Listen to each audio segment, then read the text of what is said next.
President Kiir reiterates call for nationwide peace, unity and reconciliation.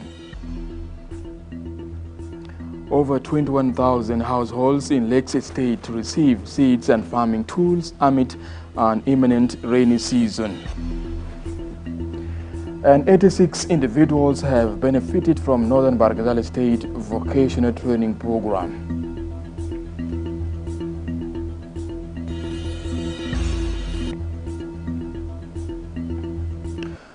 Hello, good afternoon, and thank you for tuning in to SSBC with me, Mathiang Joseph. Begin our news for this afternoon with the role assumption at the presidential palace, as President Salva Kiir Mayardit has instructed the newly appointed government officials to unite their ranks and promote peace, unity, and reconciliation, particularly in the restive Jonglei region. SSBC's Alejandro Lotok reports. So help me God. God is my witness. In a strategic development in the administration, President Salva Kiir Mayardit has sworn in new officials that include Deputy Minister of Information David Yauyau, Ambassador to Ethiopia Lily Adhiu Martin, and the Director General of the Internal Security Bureau of the National Security Service, General Charles Chech Mayor. In his address, President Kiir directly addressed the situation in Greater Jonglei region, urging community leaders and residents to embrace forgiveness and understanding. He stressed that lasting peace and stability in the region were essential for development and prosperity. I want you all to forgive one another and then work for the welfare of the greater people and work for the greater welfare of Walayat Jonglei. And on the top of that, for the welfare of the Republic of South Sudan. This is what I want from you. I want you all to go out from here as reform people. Information Minister Michael Makwei-Lueth echoed the President's sentiments, stating that resolving the ongoing conflicts in Greater Jonglei is crucial for achieving lasting peace throughout South Sudan. We will work together, we will cooperate, and hopefully, what His Excellency said at the beginning before the process could start, we as people of Jonglei will be in a position to address that situation. So, we will continue to work and involve all the other nationalities and communities that are around us so that we bring peace and stability to the people of South Sudan. In fact, Greater Jonglei had been a problem to the people of South Sudan because there is no peace and Greater Jonglei is causing even insecurity to the neighbors, to its neighbors all over. Kengen Jakor, a prominent community leader, also emphasized the importance of unity and peace, appealing for national reconciliation. You know what we have in our region here, small region of Jonglei. We have a lot of problems and good relationship between you and your minister. Unfortunately, being somebody coming from Jonglei and you're from greater people, with all these problems, if you build a good working relationship, this will reflect now positively to what we want in terms of promoting peace and stability. When people see you coming together, then it means you can do something that people expect out of you. This is what I can say on this issue. President Kiir's call for forgiveness and unity underscores the government's commitment to fostering a stable and prosperous South Sudan. The call to action by the President further highlights the widespread recognition that addressing the challenges in Jonglei region is key to securing a peaceful and brighter future for the nation. Alejandro Lotok, SSBC News, Juba. Leandro Lotok reporting there. Thank you. Reverting your attention to peace implementation. First Vice President Dr. Riek Machar and the chairperson of the United Nations Commission on Human Rights, Yassim Soka, have convened to addressing challenges in the establishment of Commission for Truth, Reconciliation and Healing and Compensation and Reparation Authority as clearly stipulated in the revitalized peace agreement. In a media statement following discussions, Yasmin stresses the importance of establishing hybrid court and implementation of the Chapter 5 of the revitalized peace agreement for the nation's peace and stability. And we're very grateful for the constructive discussion that we've had on the extension of the revitalized peace agreement, as well as on the legislation establishing the Commission on Truth, Healing and Reconciliation and the Reparations and Compensation Authority. We also discussed the need to establish the hybrid court as a legacy project for South Sudan, and we will of course have ongoing conversations around the importance of implementing Chapter 5 of the revitalized peace agreement. Hopes are growing higher at the service cluster as a new chairperson, Vice President Joseph Lago, has instructed service cluster line ministers to identify the pressing challenges for practical solutions. This follows a meeting she shared which focused on fostering service clusters activities. In a media statement, the spokesperson of a service cluster and Minister of Higher Education, Gabriel Changson-Chang, stresses that the meeting addresses challenges faced by the service cluster institutions. Service delivery cluster called for a cluster meeting, which was attended by 4 ministers of the cluster, and the agenda of the meeting was to brief Her Excellency about the activities the ministers are doing in their ministries and also the challenges they are facing in their ministries.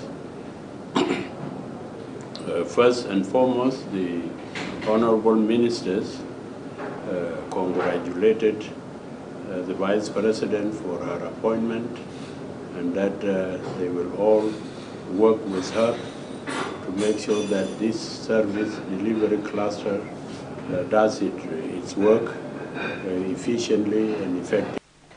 Shifting gears as optimism grows as the new chairperson of the National Transitional Committee and Senior Presidential Advisor Kwalma Nyang-Juk assured the country's readiness to conduct its post-independence general elections at the conclusion of the transitional period. Despite economic and political challenges, Juk made this assurance in a meeting with the Special Representative of the United Nations Secretary General Nicholas Haysom, who stresses the need to speed up implementation process for enduring security and stability of the country. Additionally, both officials assured their respective institutions' commitment to calibrations aimed at boosting peace efforts in the country. So they came so that to see how we are implementing this peace agreement. And so I briefed him. We are going well.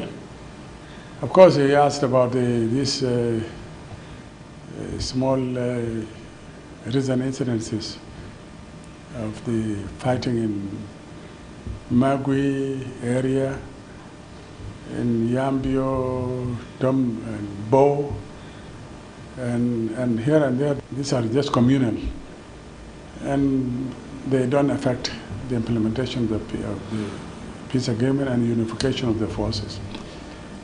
We are working now to start the phase 2 of the agreement, chapter 2 of the agreement, and we're confident that the forces will start in March, and it is from there, after that, we'll determine when we'll go back to Kenya for the Tumaini initiative. And it is our duty to brief him about the situation. Of course, if you compare now with some years back, there's a very big improvement in the security situation. A small disagreement here and here, but we are capable of managing them or addressing ourselves to them. They will not discourage, because we want peace ourselves. Everybody needs peace. He was able to give me some good news on development on the Chapter 2 items, in particular the unification of the armed forces, and we were very grateful to hear that positive development. We discussed broadly the issues still awaiting implementation in regard to the peace agreement, explaining that we thought there were challenges which lay ahead, and requesting they be given urgent attention. And the General was quite eager. He is now as it were, the chief planner of the implementation of the peace agreement, to say that these matters have not been neglected and are receiving attention in the highest quarters. So we hope to continue his positive. The Minister of Agriculture and Food Security, Hussein Abdalbagi Akol, affirms commitment to implementing the President's directives of prioritizing agriculture as a pillar for economic recovery and food security as he assumes his role. SSBC's Gabriel Mangar reports. Bracing himself for the new task in producing the food the nation eats, the new Minister Hussein Abdalbagi Akol consulted with the seasoned members of his staff to define the way forward. He invited the senior staff to unite in tackling food security challenges rocking the country. The minister seeks collaboration and support for his 100-day plan for transforming agricultural production. The problem of self-reliance are the real problems of all the country. And we are going to start with the will that we got from the President of the Republic, that this year is going to be agriculture year. We are going to see how we can squeeze in how to be independent, so that we can have self-reliance on our work. My aim as a minister is to make sure that we are cooperating among ourselves as the ministry with all in all levels, and we have to harmonize our work. Should not lead others working alone outside the system. Everything should go back to the system. Deputy Minister Lily Albino Akol expressed his readiness to work together with the new minister and the team in addressing staff concerns and implementing the plan. She says it is high time South Sudanese cooperate with the ministry in facilitating operations and promoting food security. The call of His Excellency the President, because immediately when he declared his support for agricultural production and declaring 2025 as the year for agriculture, the ministry drew a report, a response, which is our activities as the Minister of Agriculture. And in the short term, mid-term, and long term. So all what you outlined yesterday fits very well in that response that we have, and I think all the DGs will be served so that it is incorporated and it becomes the 100-day program for the ministry. The ministry is also guided by what we call the Comprehensive Agriculture Master Plan. It is turning to the new Minister of Agriculture and Food Security, Hussein Abdalbagi Akol, conducting a press meeting with the senior staff of the ministry as the President's directive to support farmers and infrastructure. Could it happen to the country transition from dependency to self-sufficient, ensuring a food security to the country? Mangar Gabriel, SSBC, Juba. The government is stepping up efforts to addressing gaps in wildlife conservation by proactively launching numerous tourism programs along Great Nile Wildlife Migration Route. The Minister of Wildlife Conservation and Tourism, Rizk Zakaria Hassan, visits Pibor administrative area to foster wildlife conservation efforts there.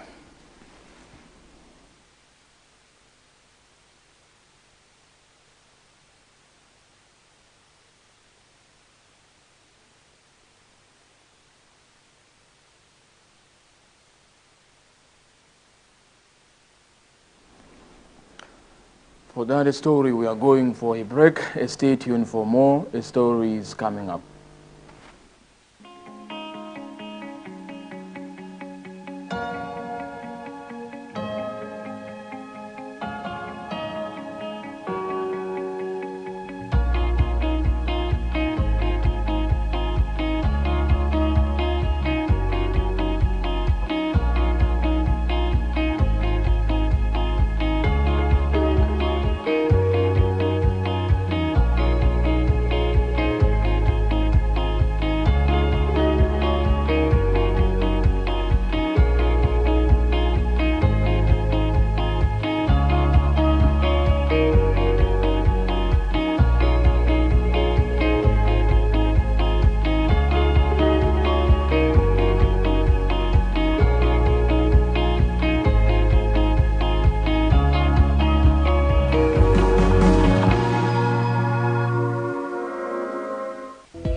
Welcome back and thank you for tuning in. The Customs Revenue Division of the South Sudan Revenue Authority has launched a post-clearance audit to enhancing revenue collection and detect forgery. Speaking at the ceremony, Deputy Commissioner General of South Sudan Revenue Authority Taban Abel Agwok urges the post-clearance audit department to play a crucial role in identifying revenue linkages and ensuring compliance. Colonel Joseph Wani, Deputy Commissioner for Compliance and Enforcement, stated that following the launch, they would present their concept note to the Commissioner General for further input and approval. The post-clearance audit initiative is expected to improving transparency, accountability, and combating fraud, and enhancing the efficiency of revenue collection in the country. Now we need the post-credit audit to detect some things. In fact, if there is nothing you can do about it, just put it in paper. Put it in paper so that we are able to know that this is what is happening. There was a forgery and such a date, and what the forgery was on the exemption on such a thing. If there was something that came without being clear, if you are because of the influence of a very big person, you just put any reason there. Even if you don't put the name of the person, let us know what we have lost through that influence. But you should do your work without fear and favor. But I'm very happy today to be here with you. And I really urge you, all of you, to really try your best to deliver. Just to differentiate so that people don't get confused, we have three types of audit.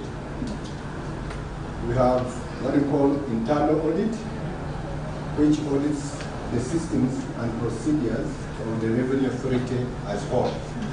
That's one audit. So they audit all the systems that we are using and procedures that we are using that was approved by the institution. Then you have post-clearance audit, which audits the processes of clearance if they are abide to, including values, everything that the taxpayer is supposed to abide in after clearance is closed. So that's what we call post-clearance. It's after clearance. Okay? So it's about the importation. Then we have the third one, which is called taxpayer audit, which is done by domestic tax. This is the verification of the books of accounts of the taxpayer to see if what he's declaring is exactly what he has in his books of business. Okay? Those are the three differences, so that people cannot confuse one from the other. And that's something also we need to turn to the taxpayer, because they might also get confused. What kind of audit are you doing? So you might get confused, and you prefer to explain exactly which audit are you conducting. So it's good to understand the difference, so that when you go to the taxpayer, when he asks, you have the time to explain exactly what type of audit are you going to conduct, and why are you conducting that audit exactly. We are here today to launch a program called post-clearance audit. This program has not been existed before, but after the establishment of the management of Custom Revenue Division, we owe to it that it is necessary that we actually revive some of those areas or departments that were not existing, or if they were existing, they have not been active. Yes, the next step after the sensitization program that we are launching today, we will take the concept note or the concept paper to the Honorable Commissioner General to study the documents and to have his input on the concept note. And once he found out that the program is actually worth pursuing, then now we will now make an order in order to put it into practice. We are going to roll it out.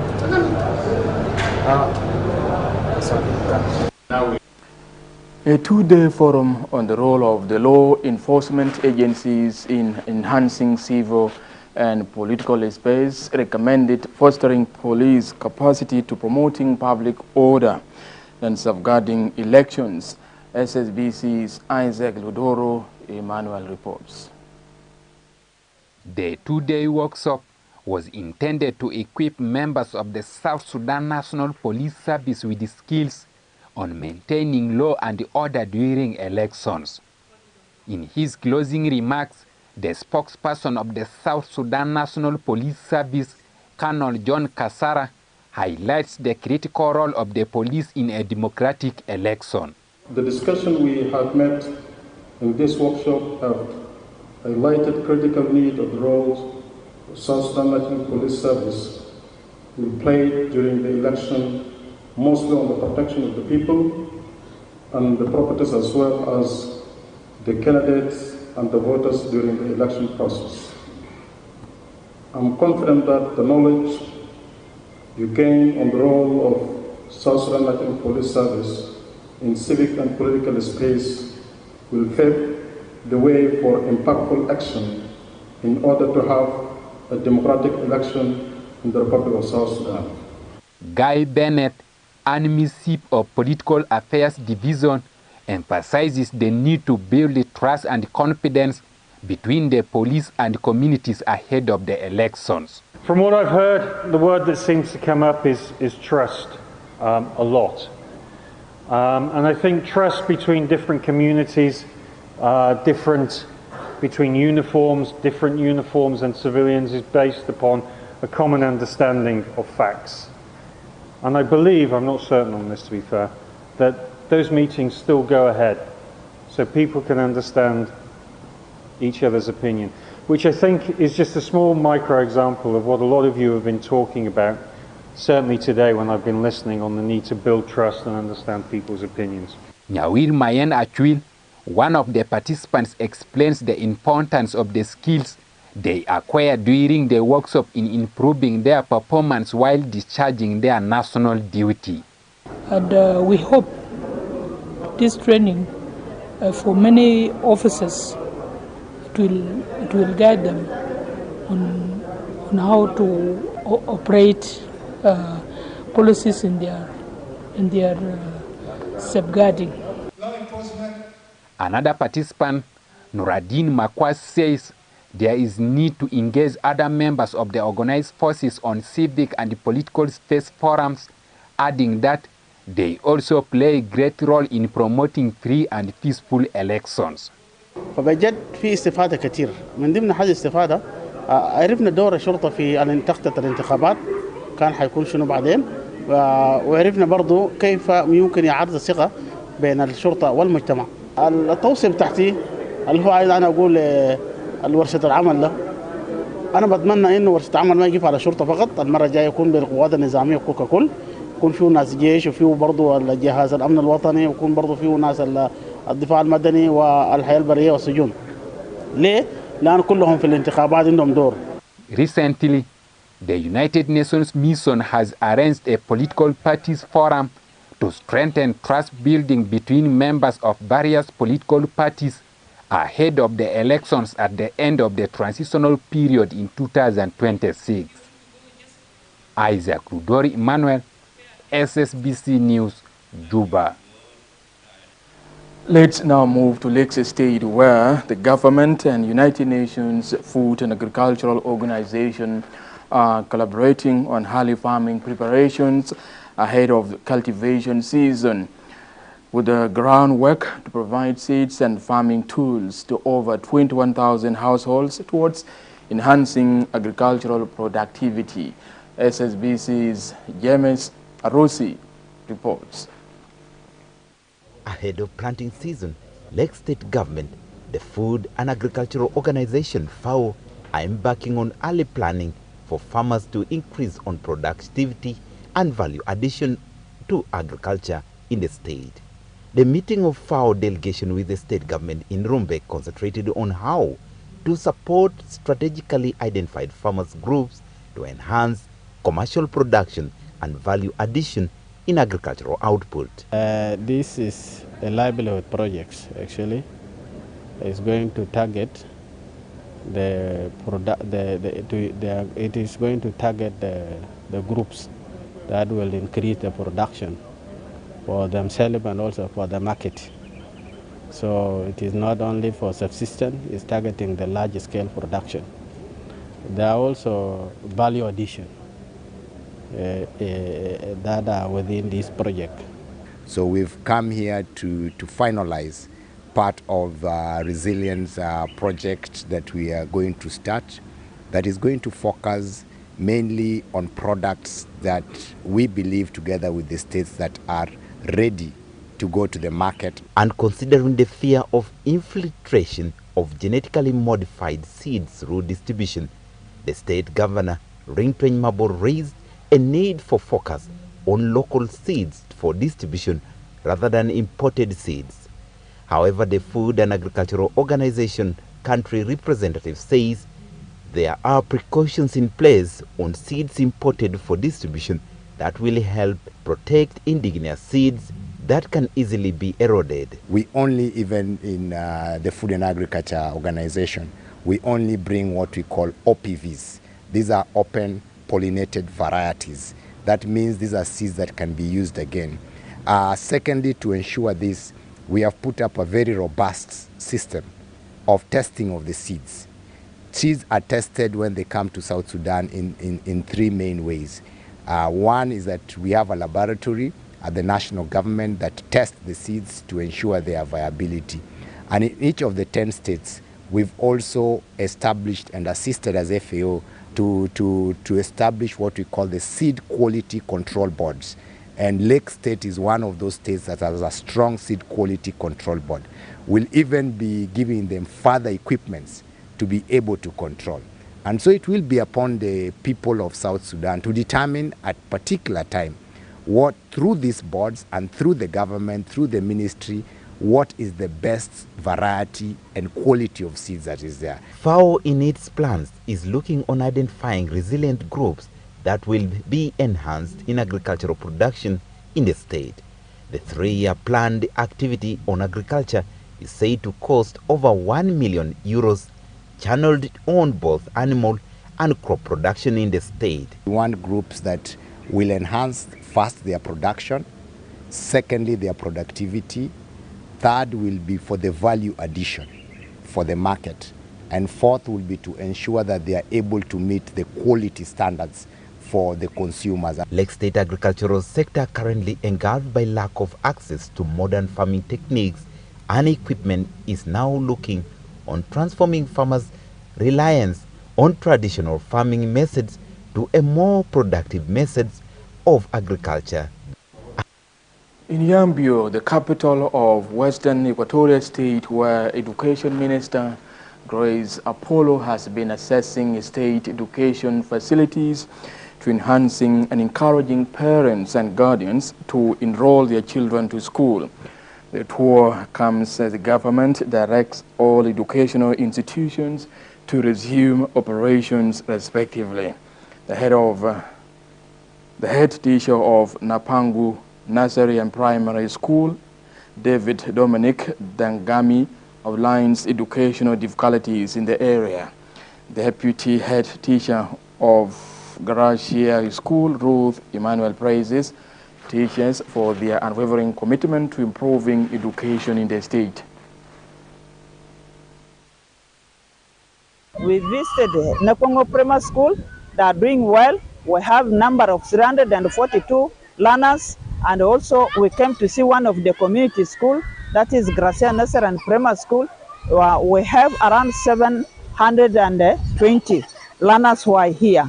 So I'm encouraging every parents and teachers to take the initiative of sending their children to school, and teachers to continue giving their normal duty, teaching the children. I'm appealing to other partners to join us and help this school.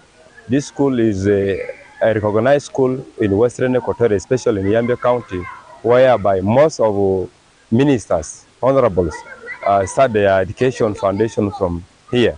I encourage every people and all teachers around Yambio, wherever of South Sudan, let us serious on our learning. Even in Gracia here, we have started teaching since on 10th up to today. We have started our lessons. 86 individuals have completed a crucial vocational training program in Northern Bargagal State, underscoring the importance of acquiring vocational skills in building a brighter future. The ceremony marks a significant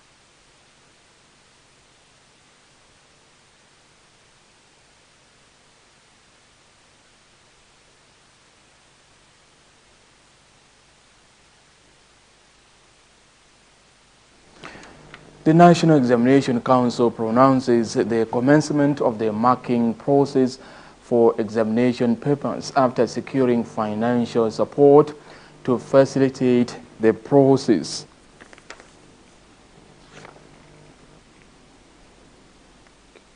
Very unfortunate to report that the Secretariat of Examinations has not been able to get the needed resources to begin the marking of exams.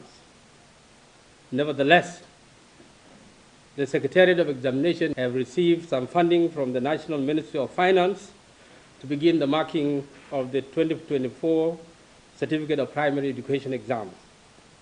That means the Secretariat and all the selected teachers will begin to engage in the processing of the examination results. I therefore take this opportunity to appeal to the parents, their candidates, and all stakeholders to bear with us as we engage the teachers in processing the examination results.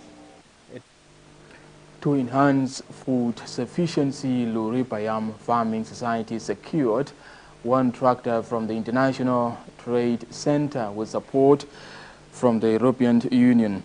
The Director General of the Central Equatorial State Ministry of Agriculture and Environment, Sajo Samuel Wani, commended the role being played by partners in supporting farmers to increasing food production in the country.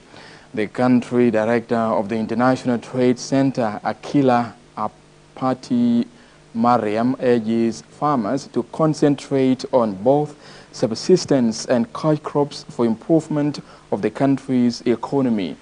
Appreciating the organization for donation, Luri Payam, Inspector of Agricultural, Kivri Wilson, says the tractor would encourage farmers to expanding productivity in the country.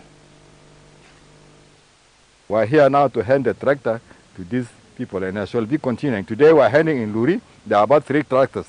Today we're handing in Luri, which is 18 February 2025. On 20th, we are going to Rajaf, also hand the same tractor to a cooperative society there. And on 21st, we shall be going to Oru Junction to hand a cooperative, to hand a tractor like this one to that cooperative society. This is the motto of our governor of Central Equatoria, that agriculture should be made in form of cooperatives so that they can increase agriculture production for sustainable development. We are donating a tractor for cooperatives and farmer groups in Luri Payam, who have been one of the most important beneficiaries of the project. So this tractor is basically meant to help them expand their acreage, agricultural land. By so doing, it also improves their productivity and production. يوم تعليلا لأنه ITC مع EU مو نقدر ودي مساعدة بالنسبة تترتر لمزارين لوري كأم خاصة الكوبراتيف تلوري ده لأنه الترتر ده بقدر سادومون في مسروتهم خضار وبالحقيقة أنا لسه ممكن بطلبوا منهم كان بقدر لقوا جزء من ترترات زي ده عشان بقدر قدموا لمزارين تانين الفدك اللوري أو بكون كويس لأنه اللوري أو مساء كبير ولا أرض كبير. In a tough match, the South Sudan women's senior national team faced a challenging 5-0 defeat against the Algerian national team. The Bright started strong, displaying impressive determination and creating several opportunities early on. However, despite their efforts, they could not convert chances into goals. The match highlights the team's potential and resilience as they continue to grow and develop in the competitive landscape of women's football.